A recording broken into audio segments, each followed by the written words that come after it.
Hello. You know what I'm going to say. What a show we have for you today. You won't believe this show. One of the really more poignant stories. It's a little sad. Um, it ends well. It will become the focus of three things for you. It will be the focus of one etude on the external reactions of an incredible piece of structural art, another etude on one of the axial member forces. We haven't done a lot of that, but you need to do it at least once, and why not do it on this?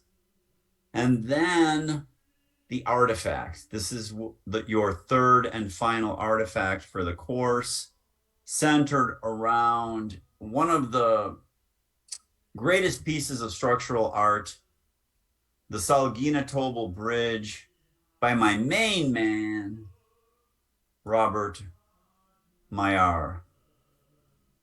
There's so much content here that we will break this up into two lessons on the video to keep the timing sort of reasonable. Let's just meditate on this structure briefly without any words. First of all, these are from ETH, the finest architectural engineering school on planet Earth, no matter what my boss says. It's in Zurich, Switzerland, where the Maillart archives are housed. And there's the bridge in the middle of nowhere. I mean, as remote can be, connecting two little hamlets as tiny can be. And there's a social reason for that, which is the sadness of the story. I'll get to that. Scientifically, it's magnificent. It's a three-hinged arch that also has some deck stiffening. But for you, you should think about it as a three-hinged arch. It's also very intelligently proportioned from a scientific point of view for asymmetric loads. We'll talk about that. And then finally, the elegance, the third E, is mapped to symbolic for me, and it rises to the level of art. And this one is easily defined as art because Robert Maillart was invited to display his work at the Museum of Modern Art,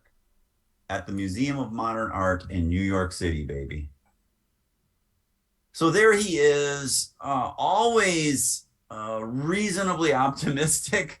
And certainly near his death, we have the photo of him with the twinkle in his eye. I'll show you that. But boy, what a journey. And it was not easy. It was not easy at all. Let's go under the bridge now. And I would love to require you to go take this photo and some of the other photos that you will see. Many of my students have done that after the full-blown Robert Maillart lecture in the history class. I've actually dissuaded people from doing it, depending on your fortitude and your ability for languages and your ability to hike. But here we are under the bridge, and suddenly you realize that you are in the presence of greatness, right? So for your artifact, even an image like this would be something to ponder, right? Or the previous one. Let's go back a little bit, though, and try to keep this reasonably timed. In the beginning of reinforced concrete design, it was very freewheeling. I mentioned a gardener in a previous lesson, Joseph Paxton. Gardeners enter the story once again. Gardeners were the innovators of reinforced concrete. They wanted to make better flower pots that could withstand a little bit of banging. and they embedded wire mesh into concrete. Concrete is 2,000 years old, right? The Pantheon is a Roman structure that is concrete, but reinforced concrete, we can thank the gardeners for. In the beginning, there were no codes. And in the beginning, some poor designers tried to make concrete act like timber, straight, discrete elements, and they missed the whole picture. Other people boldly experimented with it as liquid stone, including Freycinet and Corbusier. But Robert Maillart understood the mechanics of structures inside, outside, upside down, and he understood the mechanics of concrete from an experiential point of view. And this slide really shows what I'm talking about. So on the left, we have the Salginatobel Bridge, which is closed up. It's a striking form. It really is a three-hinged arch deck stiffened form. We don't need to get into that. But look at the fact that it's monolithic, It too is in the middle of nowhere. So I skipped the beginning part of the story, and then I'll come back to this. So let me show you here. It's open. These are hollow box girders, an invention of his. And we see that the deck is engaged in cross section here. So this is the deck, and you could see that it is engaged.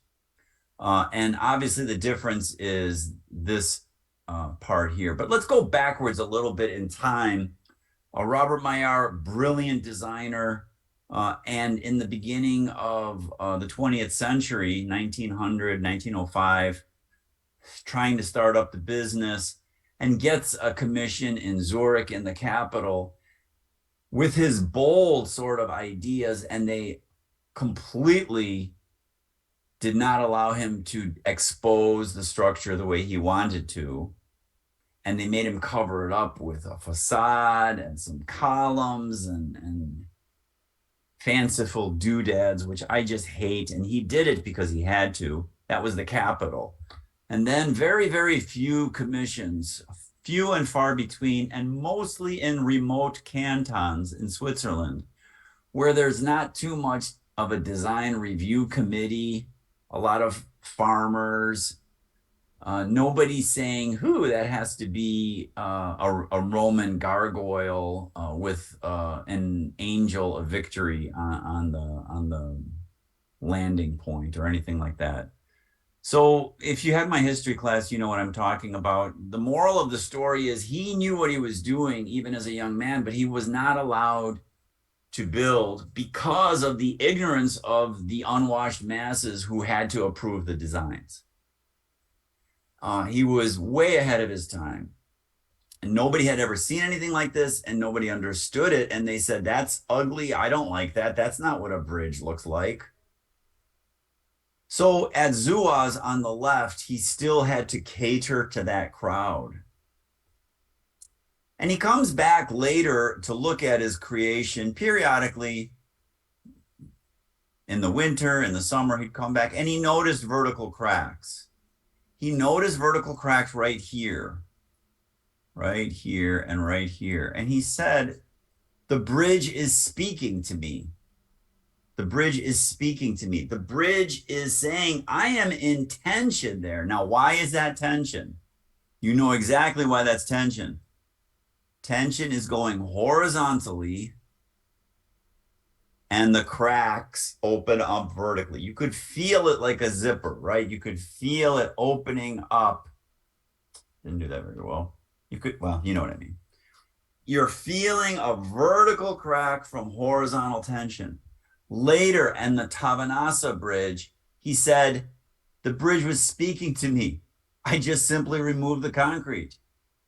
Put material where the material needs to be. This is efficiency. This is also elegance. And to some extent, its economy, which is the third E, the second, actually the second of three E's, in that maintenance and durability affects the economic performance of your structures, right? So this design was really a very mature design. Now it's in his head, not the gaps, but this three-hinged arch is in his head. And then the sad part of the story, he was not allowed to design another bridge for something like 17 or 19 years. At the height of his powers, he could not get another commission because of the aesthetics and because of the ignorance of the unwashed masses. So, this is like Mozart finishing Symphony number 22 and not getting a commission for Symphony number 23, right? Or Beethoven. Oh, after number 7, nothing's left, right? That's even a better analogy, right? It's shocking. And the perseverance of it is also a part of the story that I tell in the history class, because Maillart did not give up. He went back and forth across Europe. He was in Lithuania. He built a salt storage warehouse in Kaunas, Lithuania, which I tried to find, but I think it's been demolished. Back and forth. We have a lot of correspondences from that time period. It's a very, very sad time of his life. And then finally, in the end, in 1928, he wins the commission for the Salginatobel Bridge, which is really in the middle of nowhere. And even at first, and we have the drawings, even here, he tried to make the people happy by putting in Roman arches on the side. And eventually he said, forget it. I'm going to do what I'm going to do. And thank goodness he did that. So we have a lot of these drawings, these original drawings, and you could see the hinge here. And this is where the story gets really, really rich, because this structure fascinated everybody who saw it. This structure even fascinated people who didn't see it, and I'll get to that part soon. How did he design the structure? He used graphic statics, which is a terrific, terrific tool. I wish we taught graphic statics in our department. I wrote a book on it. I did not invent it, of course. I'm trying to resuscitate it to a certain extent. So please go on a hunger strike and ask my department to teach graphic statics. But we have the graphic statics drawings here. We have them right here. You could see it right in front of you. They're not in my office, but they're in Zurich, right? And then we have photos of the scaffolding going up. And we know the name of the engineer who designed the scaffolding, Richard Corre. And he'll show up later in our story. And then we have stories of a young boy, Wilhelm Ritter, who grew up in this area and said, I am going to be a structural engineer. I am going to be an architectural engineer, because he saw this scaffolding going up. It completely shook him to his core when he saw the scaffolding, and Ritter becomes the professor of Christian Mann, arguably one of the best bridge designers of the 20th century, who was a student at ETH Zurich also. So, we have these fantastic stories about the shock waves that this structure sent, not only through the academic community, but to kids, shepherd boys, and then to curators at MoMA, the Museum of Modern Art. Why is this so shocking? Because of images like this. This is an otherworldly scene. I mean, it looks otherworldly today. Imagine 100 years ago what people thought. Put yourself in the shoes of a farmer moving some dairy cow and seeing this, you'd fall on your knees, right? If you saw that the first time, right? So here it is, and you could see it is not easy to get to. Once you get there, you have to take a picture of the plaque. You have to send it to me. You can crawl around on the inside there. You may as well, since you got that far. But it's not for everyone. Of course, Myron, took his wife Robin and traipsed across Switzerland to have that experience. This is what you do with your scale factor sweetheart, the one that stands by the structure where you take the picture. This is romantic. So I'm giving you lots of life advice here today. How do we know it's a three-hinged arch? Look at this detail. Look at this detail. Maillart inserted cork. Cork. So that it can deform and the reinforcing bars crisscross. The reinforcing bars crisscross so that they're effective, but not against translating rotational force or such a moment, a spinning. They don't transfer the spin. In fact, we want it to spin a little bit. So we are increasing the flexibility for rotation of that joint. Isn't that fantastic?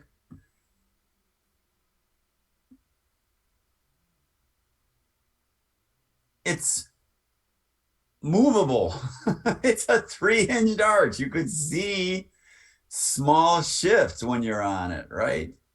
Take a picture like this and send it to me. Thrust lines are part of graphic statics, but you can really think of it as load flow. I think that's the best way of thinking about it. You're pouring water on this structure. Water has to flow through the gutters to the downspout. What are the gutters? The gutter is the form itself. It has to flow through the form. It cannot flow through air. The water is not going to flow through the air. This is air. It's flowing through this form for a variety of loads. And the worst possible load is when one half of the three-hinged arch is loaded and the other is not loaded.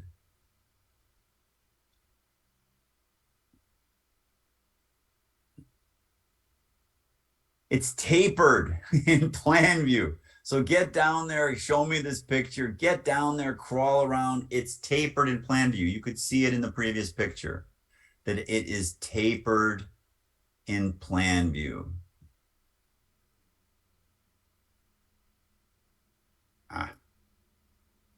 Here. So that is what we're talking about. There's the little opening. You can see it right here. Go in there. Who's going to stop you? There's a handrail. It's safe.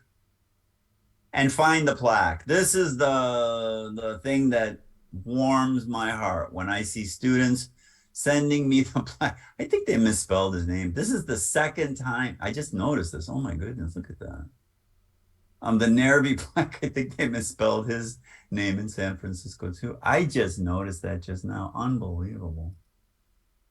It's an American Society of Civil Engineering landmark. Did you know that? Isn't that something? It's also a Swiss national landmark. My hero, David Billington, went to get involved in all of that paperwork. But here it is to show you the setting, right? This urban metropolis of Salgina and Tobel. And I love this photo. Lots of funny stories about this photo. My hero, David Billington, called it discipline and play. And the reason he did that is he's saying this is a very scientific experiment. Robert Maillart is puffing on the cigar and the ash of the cigar is cantilevering off and he's enjoying studying how far can that cantilever go before the ash falls on my mohair suit. Doesn't he look sharp in that suit? And that hat. I have to have a hat like that. I must have a hat like that. That would be a great artifact now that I think about it. A hat like that. I would wear that hat if somebody made me that hat. No, you don't have to do that, but wow, I love the hat. So I love the painting so much that, or the photo so much that I painted this for David Billington's 80th birthday, and I entitled it "Discipline and Play." I made a watercolor, and he liked it. At least he said he liked it. I don't know if he really liked it, but I think he was surprised to get discipline and play. So that's an artifact, okay? You could make any kind of artifact you want. I'll summarize sort of the rules of the artifact, I hope at the end of this lesson. But let's go back to Museum of Modern Art. New York City, baby. And it says Maillart's bridges seem to jump over rivers and abysses with the elegance and swiftness of greyhounds. This is the curators who recognized the genius of Maillart well before any civil engineer did in the United States. Absolutely true. Absolutely true. And then we can find press releases, which is really good. And here I'd like you to look at this sentence. And this is the sad part of the story. One panel in the exhibition illustrates in bitterly telling fashion the difficulties encountered by architectural genius versus official stupidity. And that is an absolute fact. He was forced to cover up his structure by the unwashed masses. And then he was shut down for a really long time at the height of his creative powers. One of the analogies that I like to give is of women conductors of symphonic orchestras. There's very few women conductors. And one of them, Mirga, is a Lithuanian, of course, and she said, "This is my instrument." Imagine you being a musician, not being able to play your instrument. She's a conductor, right? Her instrument is the orchestra. And if you're not the director of an orchestra, you can't go rent one, right? And it's heartbreaking that people at the height of their powers are locked out of productivity. Use that image maybe to fuel your own artifact creations. The Museum of Modern Art curators are comparing Maillart to Brancusi, the Romanian sculptor, my main man, Constantin Brancusi. And you know, I show Birds of Space in the history class if you are an alum of that class. Otherwise, you should take the class. And engineers did not do this. Nobody was comparing Maillart to someone like Eiffel at this time.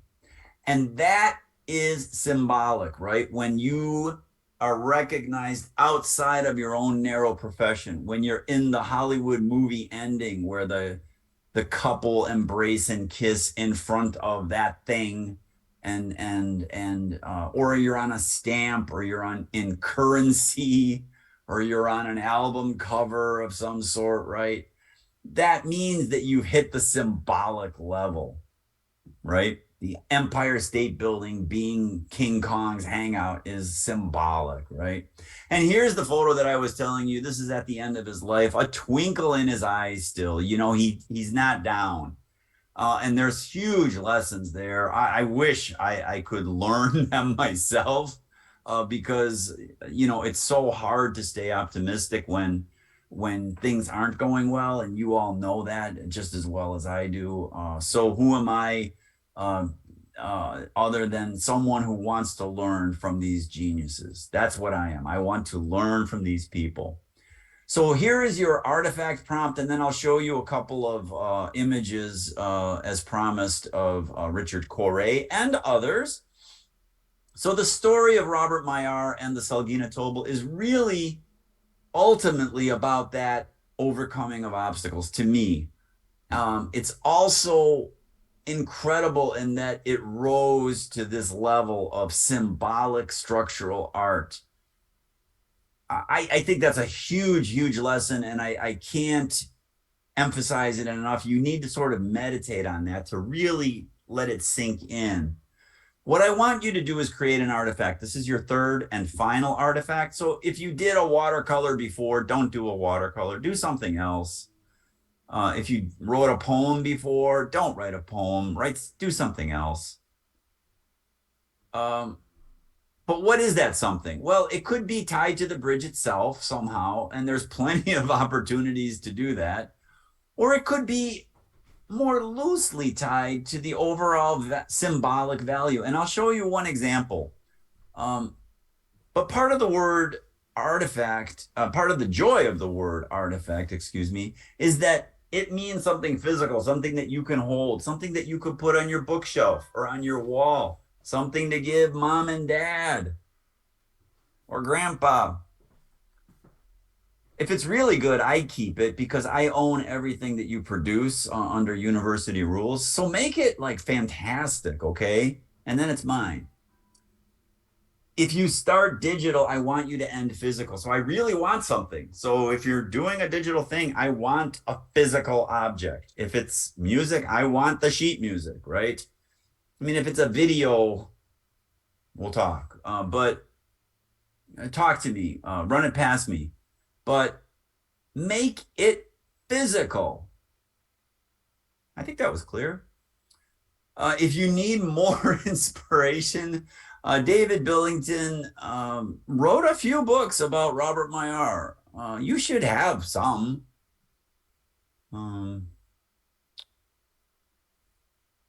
And then I want to show you this story here. This is Max Bill, the sculptor.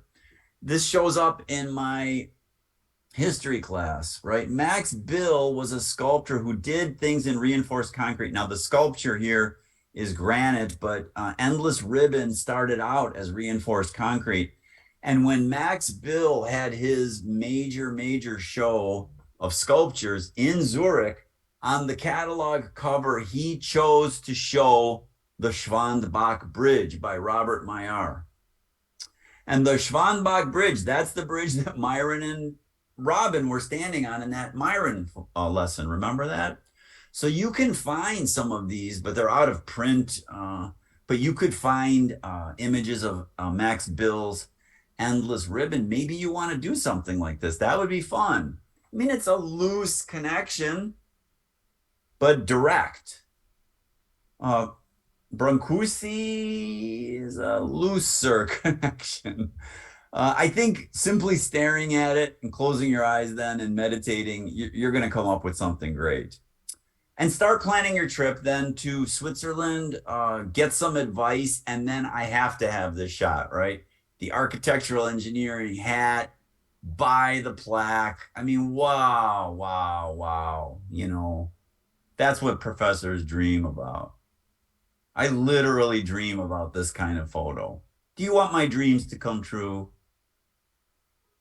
Yes, you do.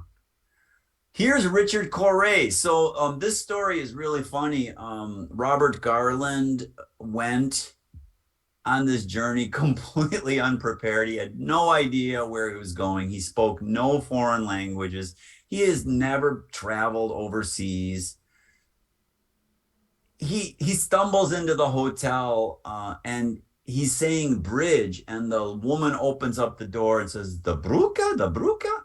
And he says, yeah, the bridge. And I guess he's looking. I don't even know if he had a smartphone.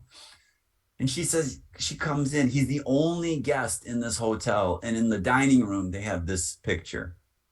And look, Richard Corey's name is there. So there you could see Rob. Yeah, I guess he's got his cell phone, but he's taking a picture of the thing. And you can see the woman's reflection. So she's there, maybe. I don't know. You can maybe find her. There's Rob. He did it. Congratulations, young man. And then Robert Rochelle went. Now, Robert speaks German fluently, and he sort of knew where he was going. Salginatobel, the Brücke. 25 more minutes. This white stuff is called snow. I don't know if you've ever seen it before. Snow. It's cold water. Another 25 minutes. Keep hiking, Robert. But he made it. Look at that. What a shot. Woo! So happy for you.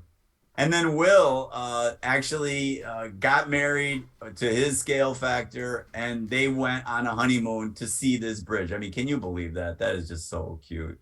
So cute. So I want you to explore it and have fun. And then we'll pick up on this lesson in the second part of the video where we get a little technical on using the modern Mueller-Breslau method for 2A2s. But right now, I hope I planted some artifact energy into you. Good luck.